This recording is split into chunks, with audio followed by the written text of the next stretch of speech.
Good evening, everyone. Welcome to our evening lecture series. My name is Peter Kariva, and I'm the president and CEO of the Aquarium of the Pacific here in Long Beach.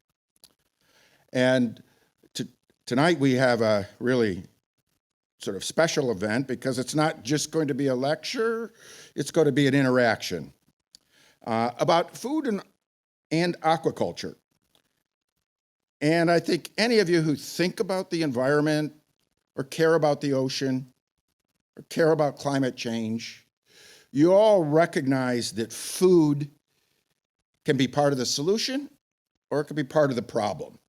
I mean, just go to the grocery store and think of the labels you see: organic, MSC, Marine Stewardship Council for fish, all natural, whatever that is, sustainably raised, humanely raised, and now one of the latest ones is regenerative. Well, tonight we're going to be discussing a particular fish production system. And for some of you, I bet you'll react and say, this is really cool. This could be the best thing in the world for the planet. And for others, you might shudder at the notion of this technology and, worry about all its risk and so forth. So we hope to shed some real information and science and conversation on that.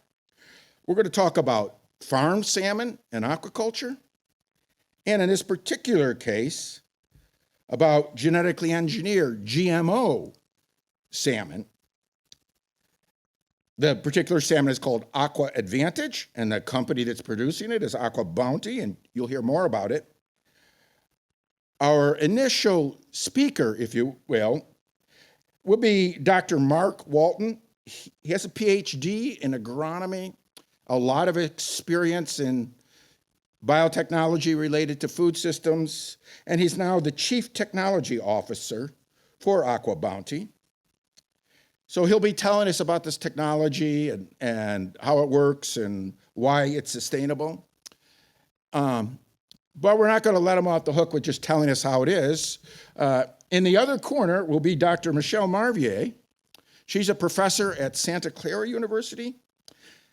And we picked her because earlier in her career, she gained some notoriety for writing a number of papers that were sort of harshly critical of genetically engineered plants. In this case, it was really because she looked at the environmental risk assessments that were being done and reported by the USDA and EPA, and she found that they had some poor experimental designs and small sample sizes, and so she challenged it.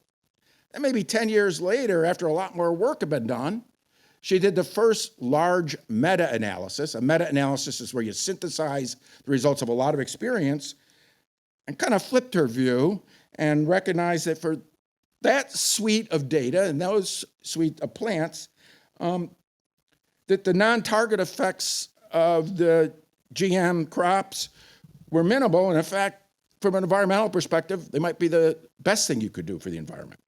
So she's taken both sides of the issues based on data. And so we'll start with Mark, and then with Michelle, which will be asking them questions. They'll be in a conversation. And I'll come up at the very end and just ask them both a question or two, because we don't want it to just be Michelle asking questions. We want to ask her some tough questions as well. So thanks a lot, and I turn it over to you, Mark, and thanks so very much for giving us your time. So Peter, thank you for the introduction, and thank you really for the opportunity to have the conversation. And I'm really looking forward to the interaction with Michelle and with you as we go forward. And I'm also equally interested to, as this goes out, to see what kind of response and reactions we get from the audience and the people who are listening. So thank you again. And I've got a pretty short presentation. I want to walk everybody through a little bit of about our fish and about the company. I'll start with that, and a little bit along the way about how the regulatory process works for animals in the United States, for genetically modified animals in the US, and about Aqua Advantage particularly. And then I'm really going to spend most of my time talking about why we as an organization and as the people in the organization are so excited about what we are doing and what we think we're going to be able to do with a sustainable approach to land-based aquaculture. So with that, let me get started. Just the company first. The company is headquartered in Maynard, Massachusetts. And we've got right now about 75 people. Headquarters is in Maynard. I think today there's 3 full-time people there. Most of us are scattered around. And our 2 largest groups, we have a production farm. Our largest production farm right now is in Albany, Indiana. It's a very rural part of Indiana, about 2 hours east of Indianapolis. And then our home base and the longtime base of operations has been on Prince Edward Island in Canada. And that we have a small production facility there, but it's really our broodstock and research programs are both based in Prince Edward Island. So all of the eggs that we start our production with in Indiana come from our broodstock facility in Prince Edward Island. And on the right-hand side of the screen, just a few key milestones for people. This technology, this fish has been in development for quite some time. The first genetic engineering work, transgenic work, was done in 1989 at Memorial University in Newfoundland. And the founders of Aqua Bounty got involved fairly early after that, saw the opportunity and believed that there was a real need for a kind of product like that.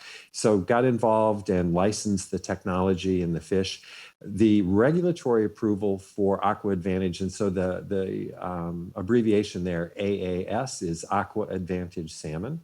The regulatory approval process started in the United States in 1995.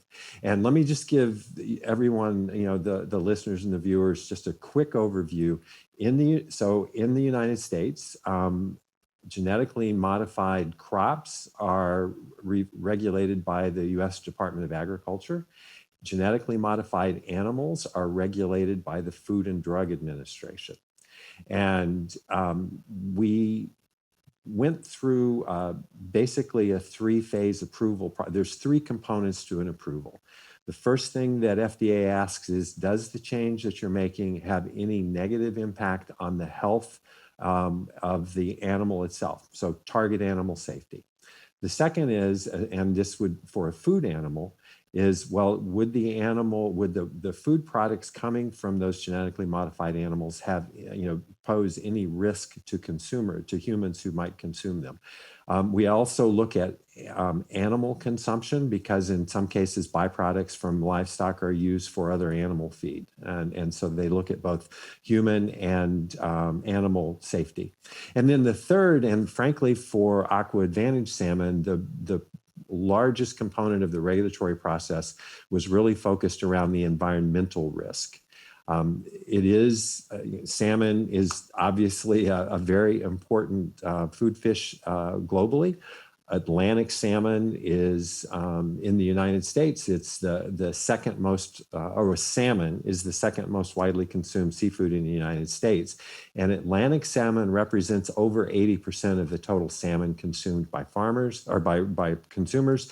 And essentially 100% of that is farmed salmon. And so the questions that FDA and then later the Environment Canada asked were about the environmental safety of the fish. And they basically ask a few key questions. One, are these going to be produced in a setting where they aren't likely to escape into the wild? 2, if they did escape into the wild, what would the impact be? What do we think the impact, or what does the risk assessment say the impact might be on wild populations? And if they escaped and came in contact with wild populations, would they be able to reproduce? And if they were, how might that have, what kind of an impact might that have on both the populations and the habitat? So we can talk about, I'm going to talk about some of those environmental components as we go through this a little bit more. And in 2015, Aqua Bounty received an approval from the Food and Drug Administration for the consumption of Aqua Advantage salmon. They said it's a safe product. In fact, basically what they said was Aqua Advantage salmon is salmon. We can't tell it apart compositionally from any other salmon that's produced. That it poses no risks to humans outside of those that anyone that suffers from some fish allergies would have to pay attention to, and that given the nature of the salmon, which I'm going to talk about here in a minute, it is biologically contained and they require us to physically contain it. And the initial approval was not for production in the United States. We actually were producing in Panama at that point in time. And so the initial production, the initial farm, the small farm was in the highlands of Panama. But the approval says the only way this fish can be produced is in contained facilities where it cannot enter the environment. That's the kind of the bottom line. Environment and Climate Change Canada had actually come to the same conclusion and approved that the year before FDA. And then in 2016, Health Canada, because of the nature of Canadian regulation, Health Canada looks at the food side of it. And in 2016, they said, nope, this meets our standards for safety. And so we were able to sell Aqua Advantage salmon in Canada as well.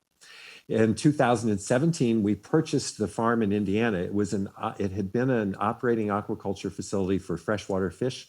Perch and trout had both been previously grown in that facility, and Aqua Bounty purchased it and spent 2 years making significant changes to it, upgrades and renovations to the facility. In 2018, we began farming in that facility using our conventional eggs. There's a long political story about why it took us from 2015 till 2019 before Aqua Advantage salmon could be brought into the United States. But suffice it to say, we worked our way through that. And in 2019, Aqua Advantage salmon production began at our farm in Albany, Indiana. We are in the process of harvesting conventional salmon now, those that were introduced to the farm in 2018, and we will begin harvesting Aqua Advantage salmon later this year. So that's a little bit of the background and the key milestones. And I am going to come back to that. I'm going to come back to the farms and to talk about the heart of the farms and containment. But I want to just give everyone and I'm sure for all of us that are, about everybody that's listening, we've all heard these. We all know this information, right? Global population continues to increase. And right now, in fact, the most recent estimate that I've seen says that by mid-century, we're going to have closer to 10 billion people on the planet than we will 9 billion people. And as we're seeing until this last year, so perhaps the improving economic conditions globally has been driving the demand for protein as consumers have more ability to spend, those consumers then like to add protein to their diets. And seafood is an important part of that. As many of you know, the United States, we're actually one of the smaller seafood consuming populations globally. A lot of other countries consume a lot more. And one of the real challenges that we're facing is that for wild caught, that over 90% of our fisheries are really fully fished. There's just not much more that can be done to increase the production, the marine production from catch.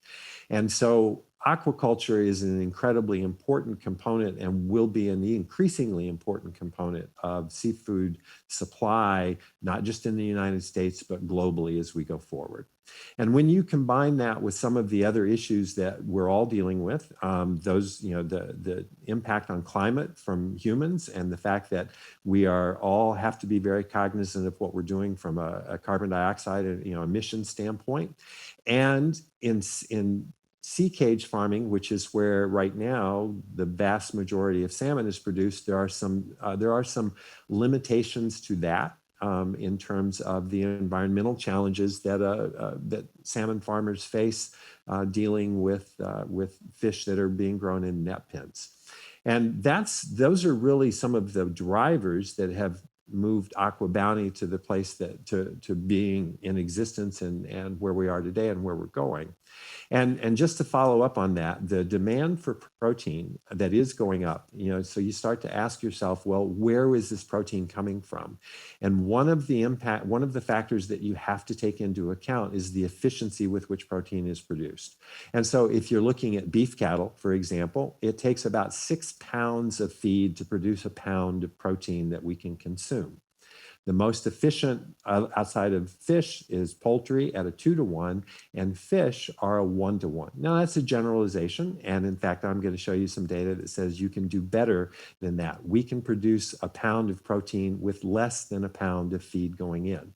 By doing that, we reduce the environmental impact because it doesn't take as much feed to produce that pound of fish protein. The data also say that or the outlook, the forecast, or that aquaculture is there is a gap, and aquaculture is going to be required to produce, it's estimated, excuse me, about 60 million additional tons of fish by mid-century.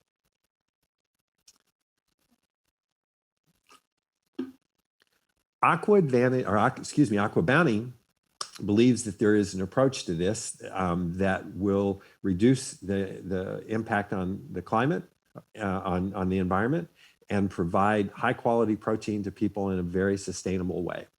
And it's got 3 components. One is shifting salmon production out of the ocean into land-based production facilities. And it may not be a shift completely, it's an addition to using fresh water. And we talk about that for a lot of reasons, but one of those is that the water that we do discharge then can go back into the environment. It's clean, but it can go back into the environment. It's not a salt water, and so we don't have any issue from adding increasing salinity in groundwater in the discharge areas. So we're freshwater based. And then the third that is unique to Aqua Bounty is the application of genetic technologies to develop a salmon that will reach harvest weight more quickly than conventional salmon. And it does it with 25% less feed per pound of protein than conventional, that is non-genetically engineered salmon. What makes this possible from a technology standpoint, not a genetic technology, but a production technology, is the use of recirculating aquaculture systems. So again, for the listeners and the viewers who when they think about salmon farming, are thinking about pens in the ocean. That's the existing model. That's the current model. Quite a few challenges with it. I think we're all aware of those. Land-based systems are ones that are closed to the environment and recirculate the water. And this diagram on the left, it's from one of the RAS recirculating system suppliers. But just real quickly, so you've got fish in a tank. Water circulate comes out of that and goes through a filter to remove the solids. It goes into a bioreactor, and I'm going to show you a picture of a bioreactor. But a bioreactor is basically a bed in which you can seed bacteria, and the bacteria are used to remove nitrogenous compounds from the water. And so that cleans the water, and the nitrogen fuels the bacterial growth, and then cleans the water. After they come out of the bioreactor, they go through a gas stripper. And so you take off additional nitrogen and carbon dioxide. We discharge the water. There is some discharge of water at that point, reoxygenate and clean, and then go back through the whole system again. And so that's the recirculating aquaculture. And our farm in Indiana is about a 95% recirculation. So we recirculate 95% of the total water. Newer farms, and I'll show you a picture of an example of one, are 99+% recirculation. So water use efficient in addition to the other issues. So I mentioned in the early part, just a minute ago, that the Food and Drug Administration requires our fish to be grown in a contained system. And that actually comes about in a couple of ways. And I wanted to show you, these are shots from our production system on Prince Edward Island. I'll go right. On the right-hand side is what's called the moving bed. This is the biofilter. So it's a set of beads that have a very high surface area that are populated with bacteria. And the water that you see coming, I don't know if you can see my pointer or not, but the water that's coming in from this pipe, that's all water that's coming off of the drum filter. This is the drum filter. And so this is the first place that water goes after it leaves a fish tank.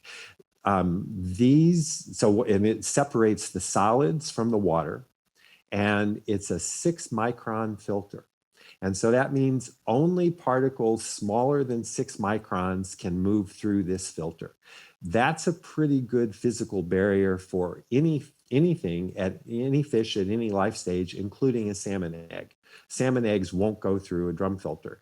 Salmon eggs or fish that made it out of the drum filter would then go into the biofilter, and as you can see, that's a solid. And so there's no way for the fish to move. However, even with those two really strong physical barriers in place, we've engineered our facilities. And again, so this is a tank. This is when we were still under construction. The bottom of the tank is a filter, and it's stoppered.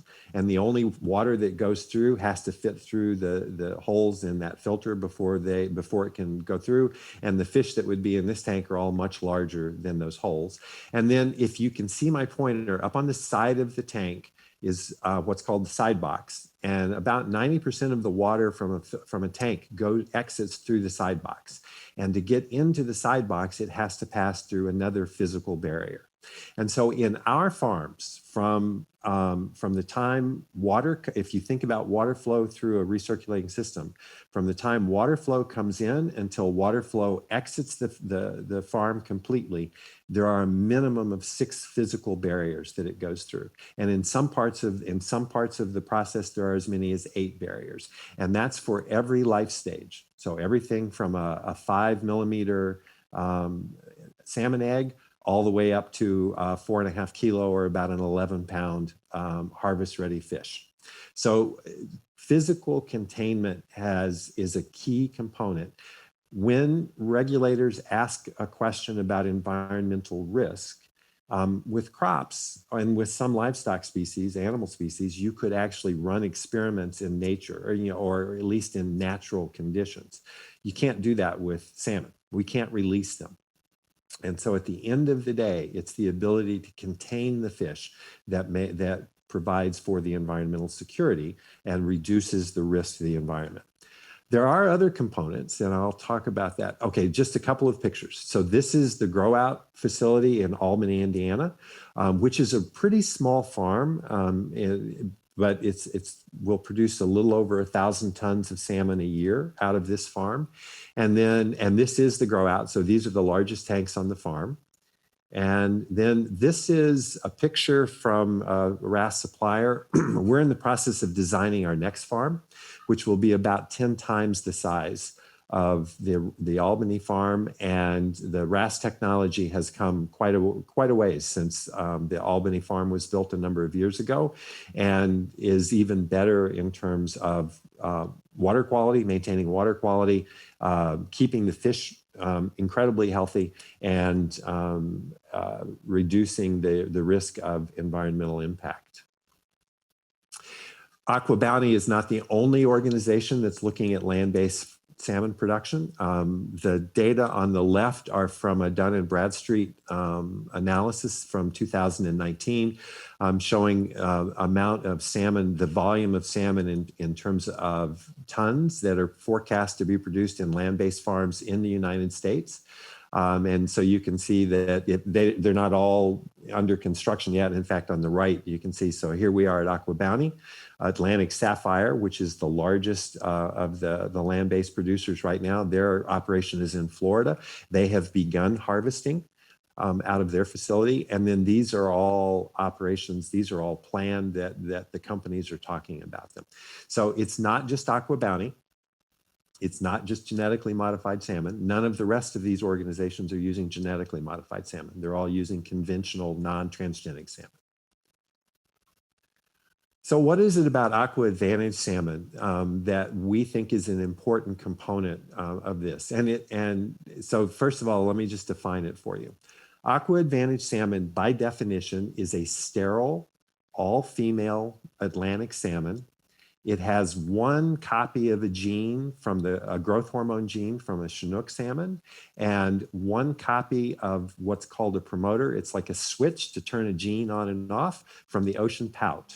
And what that switch does is it keeps our fish feeding when normally salmon would only feed part of the year. Our fish will feed year round. They continue to feed. And the data that we provided to regulators and that the regulators all based theirs on is that Aqua Advantage salmon achieve a milestone 100 grams of body weight faster than competitors within a defined period of time, which is called a degree day. So I think it's this graph on the bottom that will probably be most useful to evaluate it. This is Aqua Advantage salmon. These are non-transgenic controls, the same genetic background, but without the transgene. And this dotted line on the bottom shows you a smolt size, a size that normally a fish might be thinking, a conventional producer would be thinking about transferring to net pins.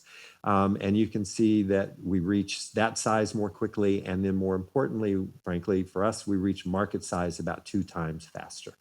So our harvest, our conventional fish were in the water for almost 2 years before the harvest started. Our Aqua Advantage salmon will have been in the water for about 17 months when we start. So it is, and what that does, that does several things for you.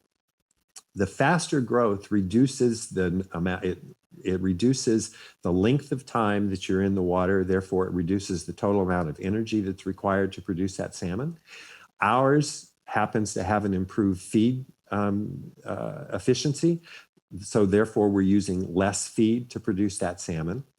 And I've mentioned I've described in some detail the physical containment that we have. The biological containment is that our fish are sterile. And so they're sterile and they're all female. And so if they were to escape, there's no way that they can breed with wild salmon. And since we only have one sex, they can't breed with one another, even if they weren't sterile. So that's the value there. Because we're in a controlled environment, we don't need to use antibiotics. We don't use many chemicals. And we also have the opportunity to use our wastewater for aquaponics and hydroponics. Overall, we're talking about a much lower, the other point that's not up here, I don't think yet, is transportation. So 80% of the salmon the Atlantic salmon, essentially 100% of the Atlantic salmon we consume in the United States comes from outside the US. 80% of it comes from Chile. And ours is grown within a day of major population centers. So the carbon footprint purely from transportation is significantly lower for our land-based salmon, for any land-based salmon, if they're grown in the same area. I just wanted to make a point that we're actually seeing better than forecast results, and this is the one I want to point out. We're actually, right now, we're averaging across all of our cohorts a 0.85 feed conversion ratio, means it takes 0.8 pounds of protein of feed to produce a pound of fish. So we're getting more fish than we are putting in conventional or feed. And you can see the industry is somewhere between 1.1 and 1.2. All right. So one of the things I wanted to share, and Michelle and I talked about a little bit previously, and I think we're going to talk about this some, is, okay, so that's good. I mean, without doubt, the production of used land-based facilities to produce salmon is going to have a positive environmental impact. The use, including Aqua Advantage salmon in that, further reduces the environmental impact. question is, will consumers eat it? And so Aqua Bounty has conducted research, and the key point here, 7 out of 10 of the consumers, and this was we did both focus groups and then large scale internet surveys. 7 out of 10 of the people were willing to give it a try at least once. And the things that make Aqua Advantage important to and of interest to consumers is that it's going to be available routinely. It's going to be affordable. We're not pricing our fish at a premium. These are competing with market price salmon. It's fresh, and it's really fresh. It's within a few days at most. It's safe to eat, and it has good taste. So, and it tastes like salmon, frankly, but they like it. So those are the key points, and we've got quite a bit of information from consumers, and I can tell you that as harvest is nearing, the value chain is very excited about our product for all of those same reasons: consistent, affordable, available, and local. I think okay. So just to wrap up, and I probably took a little more time than I needed to. I apologize for that, but it's an exciting story, and Aqua Bounty is excited to be in the place that we are. The company's has been very patient and persevered. It's been a long road, but we are excited about the opportunity to bring a really high quality product to consumers that's grown locally. Helps rural economies in the United States, and has a really positive impact on the environment. So I think that's it. Yeah, that's it.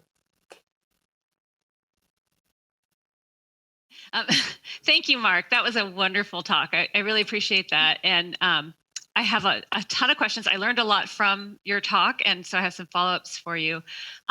One thing you talked about was how long the process was from the development and the first application to finally getting it approved. And it seems like it took a lot longer for approval of a genetically engineered animal than it has for genetically engineered crop plants. And I'm wondering, why is that, or what do you think might be the reasons behind that? Yeah, it's an interesting question, Michelle. And to be clear, as of 2020, Aqua Advantage salmon is the only approved genetically modified food animal anywhere in the world, not just in the US, but anywhere in the world. And it did take a while. And I think there are 3 core reasons. The first 2 are really related, and that is that when Aqua Bounty began the process back in 1995, there was not a defined pathway for approval of a genetically modified animal. At that point, there was still discussion: should it be USDA, should it be FDA? If it's, so that was all underway. And in fact, it wasn't until 2009 that the guidance from FDA came out. The guidance for developers came out was formalized and released. So it took quite a few years to get to that point. And related to that, it was a first for both FDA and for Aqua Bounty. And so both organizations were learning as they went. And I think, being first, in the entrepreneurial world, there is a term, the bleeding edge. That's kind of what Aqua Bounty was.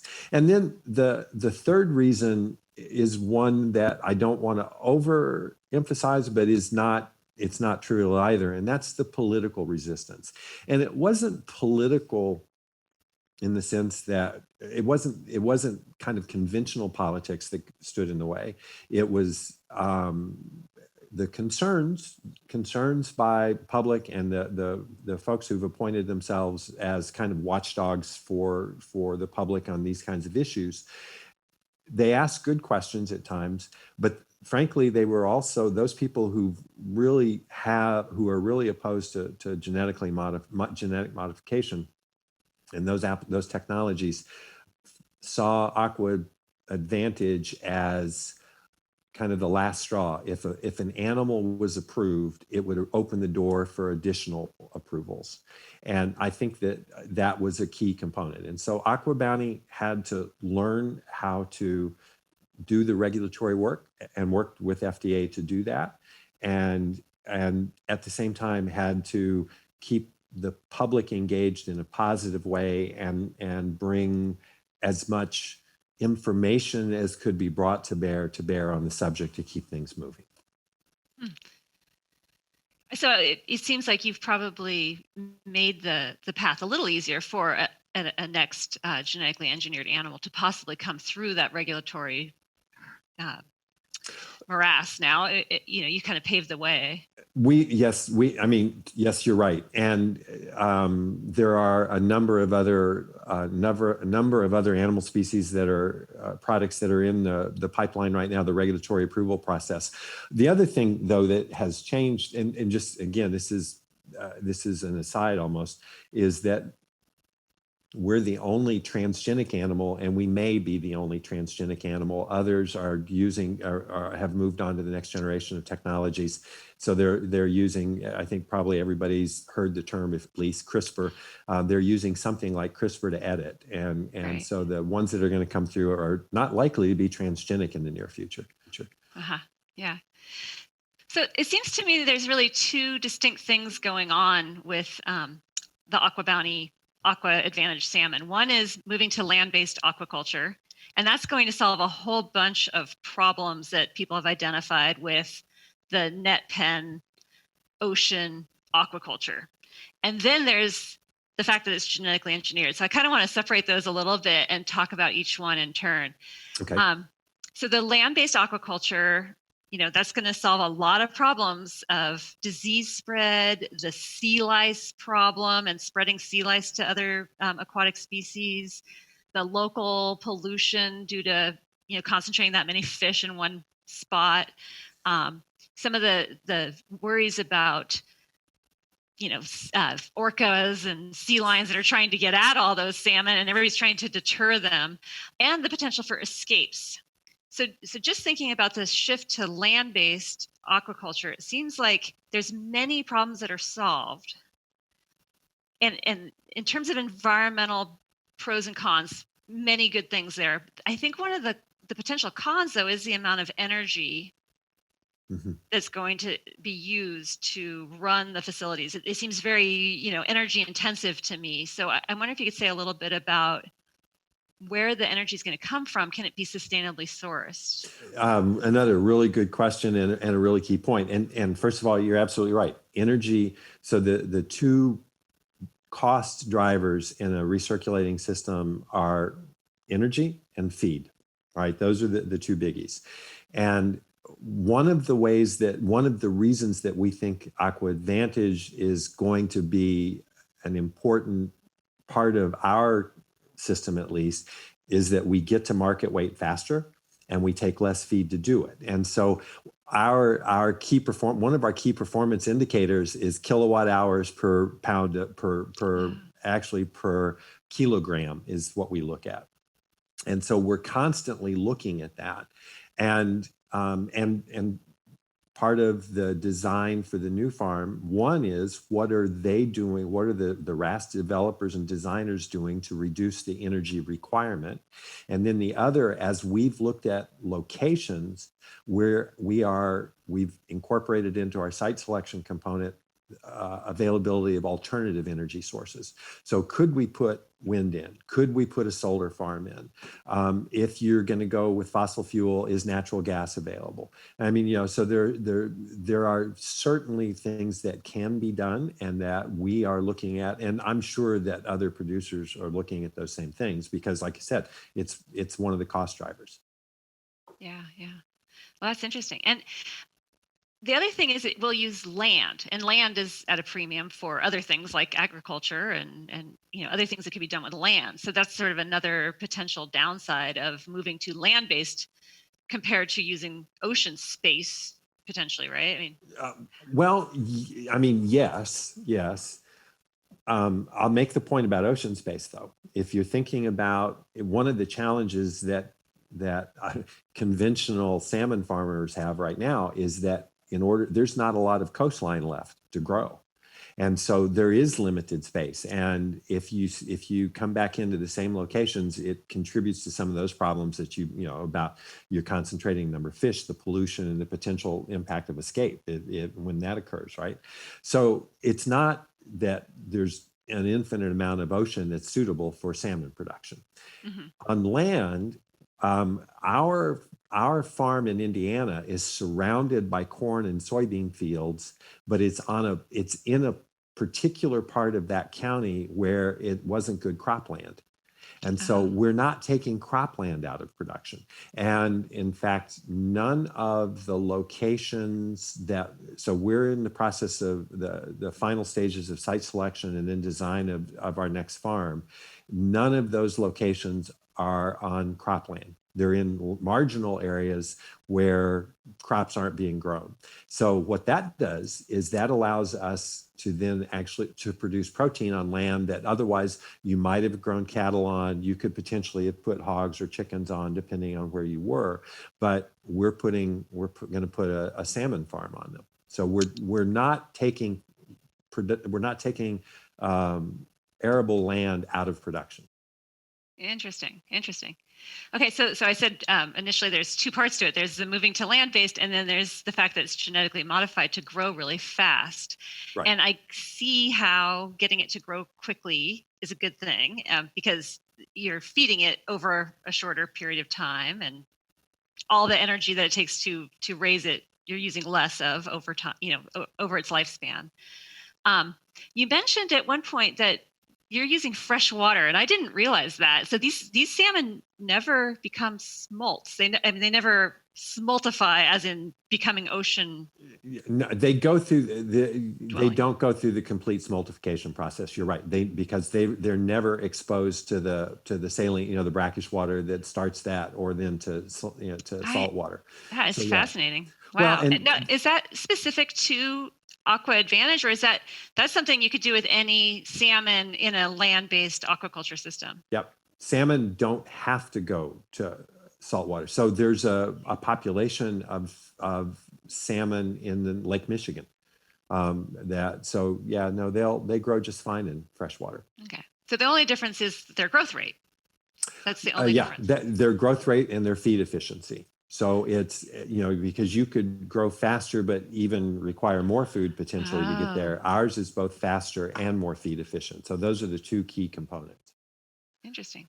And what are you feeding them? Because I know that initially the feed was like back in the maybe 70s, the feed was a lot of fish oil and fish meal. And then over time, people have been moving to a more vegetarian-based diet to try and make it more sustainable. So what kind of feed? So ours, we use commercial salmon feed. We're using the same sorts of feeds that any salmon farmer would do, that are sourced from the major suppliers.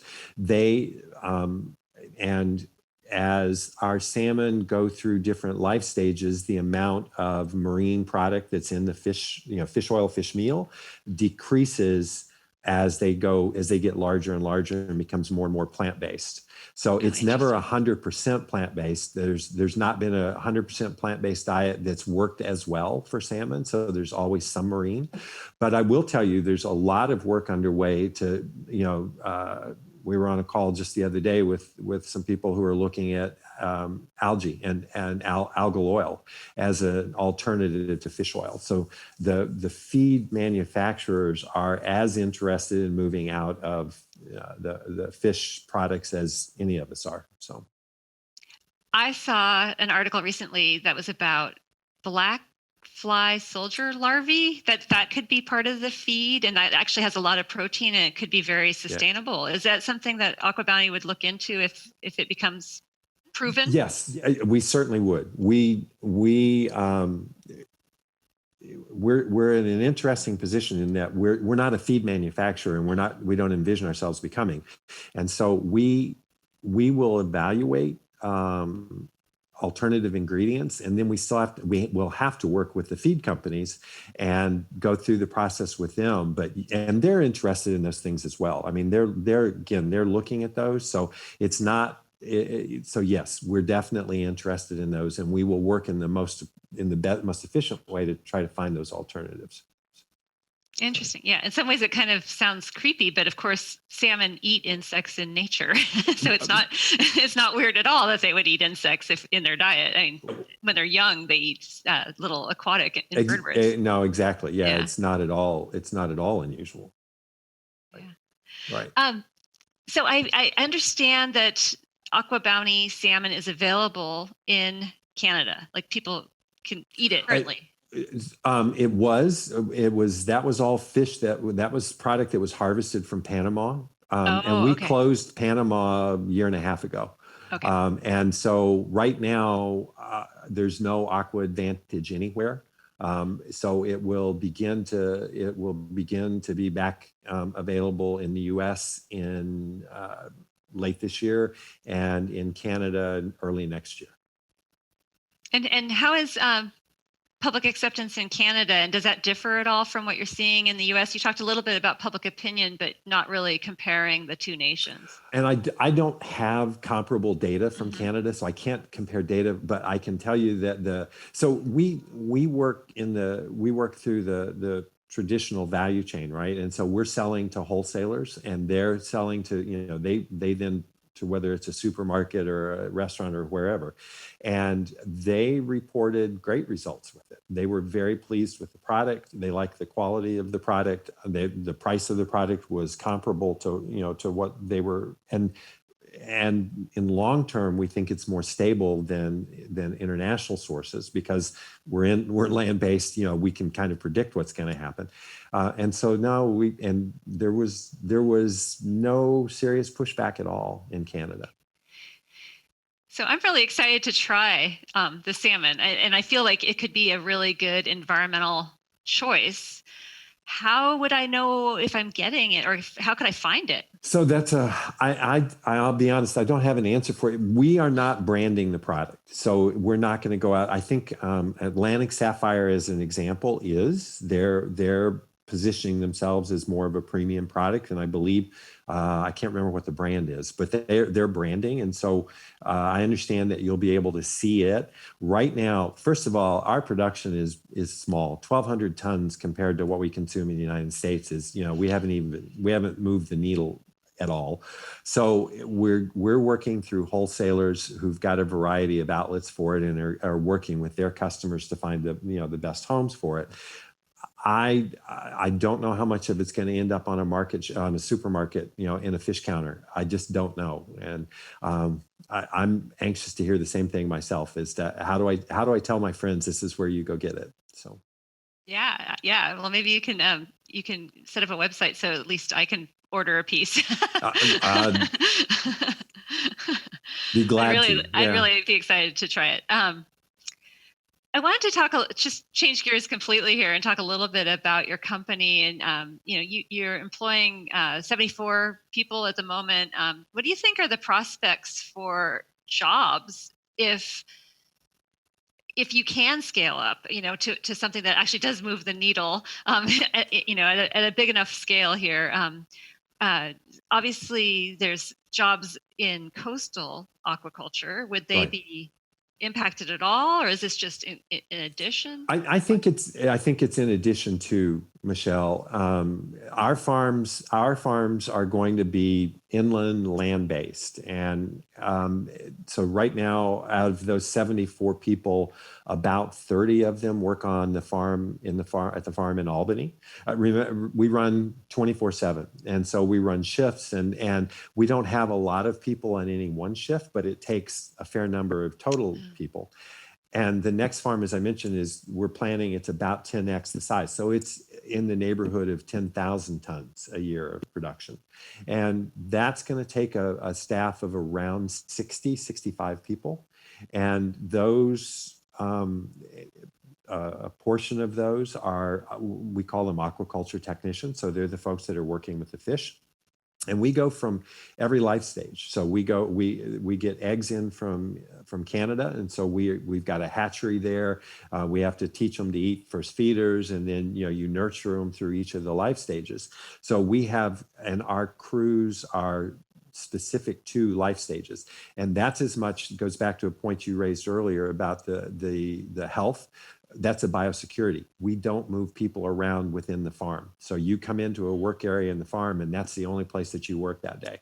You have to go home and take a shower before you can come back in and go someplace else. And so we have the aquaculture technicians, and then, as you might imagine, we have a fairly good maintenance crew. We've got a lot of moving parts, and so we have a maintenance crew, and some of that's kind of routine maintenance that almost anyone who's worked in any sort of a more of a manufacturing type of a world, facility would fit right in, and then some of it's specific to a drum filter. How do you clean a drum filter and those kinds of things? And so, like I said, the next farm's probably 60. The current farm's about 30. And those jobs we're developing those jobs in right now, all Midwest rural areas. We have committed to paying above prevailing wage. We're going to be one of the better employers in terms of payment. And I've been in a lot of livestock facilities over the years. Aquaculture facility by far, other than it's kind of cold at times, aquaculture facility by far is one of the most pleasant to work in. So so lots of opportunities for jobs. And the next farm's not the last farm, it's just the next farm. So the company's saying a farm every 2 years going forward. Mark and Michelle, it was a terrific conversation. I just want to end and sort of put you both on the spot in different ways. Mark, you mentioned that you started off with a Panama facility, and the big length of time before you actually bring it to market.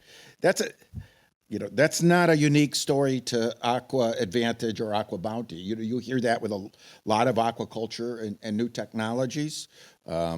Start outside the U.S. and then brought in, but it's got to, How do you get the investors? It's got to slow down the length of time it takes to bring innovation to market would seem to discourage investment and maybe, discourage progress in food production systems in doing so. Is that a real thing, or is it just something that you had such a good product you were able to get the investors? So it is a real thing, and especially in animal agriculture, there is a lot of discussion about how do you bring innovative technologies to farmers and ranchers, whether they're fish farmers or not. How do you bring that to the field? And investment is a key issue, and there's a regulatory component, as Michelle and I were talking about. If you can manage regulatory times and time frames, make those a little more reasonable. And then what I can tell you, though, is two things. The early part of Aqua Bounty was about, just like every other entrepreneurial, finding those people who believed in the story and were willing to put enough money in to keep it going. And now Aqua Bounty is publicly traded. We've just done 2 additional public offerings, and investors are very enthusiastic about the future. For all the reasons that we've been talking about, they see the future and are willing to be part of that, want to be part of that going forward. It's those early years. And if I've been in biotech for a long time, I think the real problem is that we limit the number of opportunities, the number of new innovations that can come to market if we're not careful, by virtue of you have to have that investment and you have to get through the regulatory process. Well, I have to say, I think your investors are going to be richly rewarded and are very smart. And I mean, as you indicated early in your talk, the demand for fish is just going to increase. Right. Now, Dr. Marvier, Michelle, I know you teach environmental science and you teach conservation biology, and you interact with a lot of students who, you're kind of a caricature of your college undergraduate who really deeply cares about the environment. When you hear, the story of Aqua Bounty, but a lot of other things, in so many cases, it seems that it's possible that technology could play a really, really major role in solving environmental problems. Yet on the other hand, you have a competing narrative, kind of like the Back to Nature, the Birkenstocks, Cabin in the Woods, low impact. That's a cartoon. It's a little bit unfair, but how do you see your students reacting, your environmental students, your really passionate environmental activists that you work with? How do you see them reacting to this? And have you seen changes in your students over the last 10 years in how they react to technology and environmental issues? Oh, that's an interesting question. I think there has been a change.